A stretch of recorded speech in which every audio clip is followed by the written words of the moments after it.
Muito bem, meus amigos reanimados, sejam muito bem-vindos de volta. Eu sou o Vlad e esse é o podcast Reanimando, trazendo aqui resenhas de animações, filmes e séries que marcaram a nossa infância, nossa juventude. Só coisa boa, sem lacração, sem agenda política de um lado do outro, sem inclusões ou melhor, segregações forçadas. Apenas um conteúdo bom e que se preocupou em contar história boa, né? Como a gente tá vendo aqui na segunda temporada agora do Homem-Aranha série animada, que concluímos no último episódio. Hoje nós vamos pro próximo arco, a terceira temporada toda. E ela tem o título de The Sins of the Fathers, ou seja, os pecados dos pais. E ela trata bem das relações de pais e filhos de vários personagens, né? Eu até pesquisei aqui se existia alguma referência externa sobre essa frase. E vendo aqui, eu fiz uma busca. Um resumo que eu tenho aqui é assim: essa expressão tem origem bíblica e costuma ser usada em contextos que falam sobre como as ações ou erros de uma geração afetam as seguintes, tanto literal quanto metaforicamente. É exatamente o que a gente vê nessa temporada. Todos esses conflitos, o trabalho de relações, né? Essa temporada ela não foi tão serializada com ganchos de episódio para o outro, como foi a segunda, que foi todo o plot da mutação do Peter, né? Salvo um ou outro episódio aqui que dava um gancho para outra, tinha no máximo 2 partes, né? Ela foi mais episódica mesmo, assim, mas ela manteve um fio condutor, né? A história avança, a evolução dos personagens, das suas relações interpessoais. Mesmo sendo episódios que, por sua vez, pareciam bem isolados, né? E ela foi a temporada mais longa das 5 temporadas. Essa é a que teve 14 episódios, misturando ação, um misticismo, drama pessoal e preparando o terreno para batalhas épicas que virão nas próximas 2 temporadas. Durante todo o tempo, assim, nessa temporada, a Madame Teia, ou como a dublagem errada do Peter fala, Dama da Web, ou Dama da Teia, fica aparecendo toda hora e louca pra soltar uns spoilers. Ela fica já plantando a sementinha, que ele é o guerreiro escolhido para a grande batalha que virá. Então, tava lendo aqui as minhas anotações que eu faço aqui no meu celular enquanto eu assistia, vou pontuando algumas coisas e eu dividi em alguns assuntos aqui, alguns pontos que eu destaquei, principalmente o tema central, que é a relação de pais e filhos. A série explora esses pecados dos pais, né, como a busca da Mary Jane pelo seu pai que abandonou quando ela era criança, o Randy, filho do Robbie, que sente falta da presença do pai e busca se tornar um criminoso porque ele se achava querido e amado na gangue do... não é gangue do capuz, esqueci o nome agora, é gangue da... da bandana, isso, um negócio assim. E até o Venom tem um filho problemático, né, o Carnificina, olha só, até o simbionte entrou nesse programa de casos de família que se tornou essa temporada. E claro, né, o experimento do Norman Osborn, que transformou ele em Duende Verde, e futuramente na 4ª temporada vai ter a consequência de transformar o seu filho Harry em uma segunda geração desse vilão.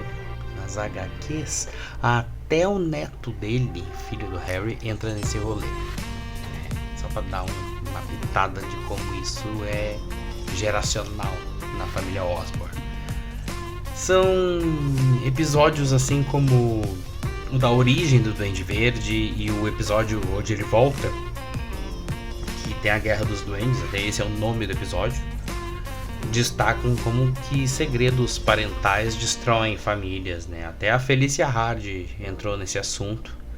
E falando dela aqui já, vamos matar esse assunto aqui porque rapidinho, porque ela vai ser o grande catalisador da próxima temporada, né? Nessa aqui ela tá saindo com um empresário lá bonitão, Jason Philip Massendel. Eu lia nas HQs assim, aí na série fala Mackendal. Não sei como é que se pronuncia. E no final, pro azar dela, como ela mesmo diz, que ela parece, entre aspas, um gato preto. Olha a referência aí. Ela é totalmente azarada no amor. E descobre que o Jason é, no fim, o Duende Macabro. E toda a sua fortuna que ele tinha, toda a aparência, era fruto desses roubos, como o fazia como o Duende Macabro. Então a gente já tem a conclusão do Duende Macabro aqui, né? Seguindo na esteira que tivemos na segunda temporada, nós temos mais crossovers aqui. A minha sensação é que essa série, ela crescia tanto em audiência na época, né? Então era um prato cheio para introduzir outros heróis. E na próxima temporada vai ter mais ainda, né? Porque, citando aqui agora comentários do meu amigo Alessandro. Um abraço pro Alessandro aí, meu único ouvinte. Vamos dar-lhe, pai. Isso aí. Na época, a Fox, agora eu não me lembro ali a fonte que ele viu, tinha ideias para todo um universo animado da Marvel. Já teve série ali do Hulk, do Quarteto Fantástico, do Homem de Ferro, todos esses que aparecem aqui no Homem-Aranha. Teve séries canceladas do Demolidor, da Viúva Negra, do Pantera Negra, do Motoqueiro Fantasma, e agora eu não me recordo mais qual ali. Então aqui, nessa do Homem-Aranha, tava sendo assim, uma vitrine grande para começar a introduzir e pum, depois puxa uma série daquele elenco. Nessa aqui, no primeiro episódio, a gente já tem os 2 primeiros episódios do Doutor Estranho, com seus antagonistas, o Barão Bardo e o Dormammu, onde basicamente o roteiro desses 2 episódios é mostrar a origem dele, mas é o roteiro que foi utilizado no filme do Doutor Estranho lá em 2016, 20 anos depois, né? É o plot dele, o plot do Dormammu querendo vir para nossa dimensão, mostra a origem dele, o acidente, tudo que mostra no primeiro filme 20 anos depois, né? Dá pra ver que foi uma preguiça até, mas enfim. Mais adiante, quando o Venom retorna e acaba criando o Carnificina, né? O simbionte Deucria, por influência do Dormammu, de novo, tentando voltar o corpo físico para nossa dimensão. Agora quem aparece para ajudar nessa treta é o Homem de Ferro, né? Porque tem todo um portal de outra dimensão criado pelas indústrias Stark, né? Então o Máquina de Combate aparece também como chefe de segurança das indústrias Stark.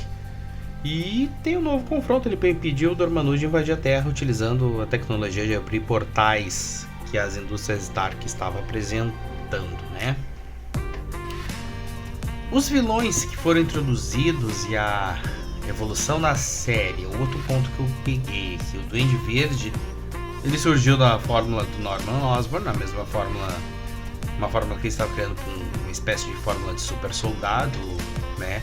O Barão Mordo, o Dormammu, uma ameaça mística, esses dois, o Carnificina, né? E o Venom, que acabaram sendo enviados lá para a dimensão do Dormammu e ficaram trancados para lá, né? Agora eu não recordo mesmo se eles vão aparecer de novo, não me recordo mesmo. E a gente tem um aprofundamento já legal da história do Lápide e a sua relação com o Robbie Robertson, né? Que vai ser trabalhado já no primeiro episódio da 4ª temporada depois. E o vilão, entre aspas, eu coloco assim, que acaba sendo o catalisador do final trágico dessa temporada, que é o Mancha, né? Mas antes de falar do Mancha, vamos abrir um parênteses aqui e voltar a falar do Peter e da Mary Jane, namoradeira. Essa não perde tempo, né? Vamos destrinchar um pouquinho essas relações aqui. Nessa temporada, a Mary Jane começa junto com o Peter, porque a segunda temporada termina a última cena, os dois se beijando no parque, bate-chuva. Mas nessa aqui, com devido às ausências do Peter, sempre atrasada, Mary Jane encontra no Harry um ombro amigo e começam a namorar, sair juntos, né? O Peter fica naquela, perdeu a Felícia pro Jason, perdeu a Mary Jane pro melhor amigo. Mas quando eles estão prestes a noivar, chega a dar um anel pra ela, tem um anúncio, ela acaba percebendo que não ama o Harry de verdade, que ele foi só um amigo numa hora difícil pra ela, devolve o anel, quebra o coração dele e acaba se acertando com o Peter, né? O que vai acabar desembocando na ruptura dessa amizade do Peter e do Harry. E o Harry fica acusando ele de roubar a namorada, chamando ele de amigo, entre aspas, ironicamente, e não aceita esse término, né? Agora voltando lá pro Mancha, ele é derrotado pelo Homem-Aranha no final ali dos seus 2 episódios, né? Mas ele não era um vilão. Ele era o Dr. Jonathan Ohm, nem lembrava o nome, mas... E ele acaba aparecendo da mesma forma praticamente na animação do Homem-Aranha no Aranhaverso. Ele acaba sendo o vilão, que vai ser no segundo filme, né? E que vai ter continuação no terceiro. O Jonathan Ohm trabalhava para o Tony Stark, lá nas indústrias Stark, nas pesquisas e criações daqueles portais para outras dimensões, que a gente viu ali no arco do Venom, Carnificina e Dormammu. Mas ele acabou sendo demitido, cortaram essas pesquisas do Stark, e ele acabou sendo contratado pelo Rei do Crime para replicar esses portais, né? Mas esses portais acabam saindo do controle e no final, com a ajuda do Homem-Aranha, ele acaba tendo que usar os próprios portais contra si mesmo, se sobrecarregando e fazendo ele ter que fechar o portal pelo lado de dentro e ficando preso lá. A consequência disso é que o aparelhinho que ele criou para abrir os portais ali cai na mão do Duende Verde no final disso, né? E o Duende, o Norman, sedento, louco por vingança, louco literalmente, contra o Homem-Aranha, acaba culminando no último e dramático e trágico episódio. E vale a pena que a gente falar mais sobre ele, porque ele é cheio de referências históricas das HQs e momentos históricos até da Marvel, né? 2 momentos históricos da Marvel. Pra quem diz que a Marvel não tem clássicos, né? Então, um momento desses aqui, a gente foi que é considerada a mudança, a troca, o final da Era de Prata dos quadrinhos. Ou Era de Ouro? O início da Era de Prata, tá. Então, vamos lá. O Duende acaba descobrindo que a identidade do Homem-Aranha é Peter Parker. E a coincidência é o cara que roubou a namorada do seu filho, que quebrou o coração do pobre Harry. Lembra o tema da temporada? Pois é, o legado dos pais, os pecados dos pais, né? Com a revelação da identidade do Peter e todo um joguinho de indiretas e um jantar na casa dos Osborn, no aniversário do Norman, nós temos a batalha final contra o Duende Verde, que já começa ali saindo da mansão deles numa cena clássica, né? O Duende levando o Peter amarrado, com uma roupa já rasgada, parecendo o uniforme de aranha por baixo, que é uma cena clássica das HQs, né? Tem várias recriações, tem até uma action figure, que é o meu sonho de ter ela aqui, ó, pendurada. Neste momento eu tô gesticulando com a mão, onde é que eu vou pôr. E acaba isso tudo gesticulando, incumbindo no desaparecimento da Mary Jane. Como que acontece isso? É o último ponto que eu anotei. É aqui que começam umas cagadas, não umas cagadas da série, mas umas mudanças, né? Mas que são explicáveis. No clímax ali da batalha, na ponte do Brooklyn, o Duende Verde que sequestrou a Mary Jane, né? E pra atazanar o Peter, ameaçar matar ela, sei lá. Ela tá desacordada em cima da ponte, os dois estão batalhando, as explosões das bombas do Duende.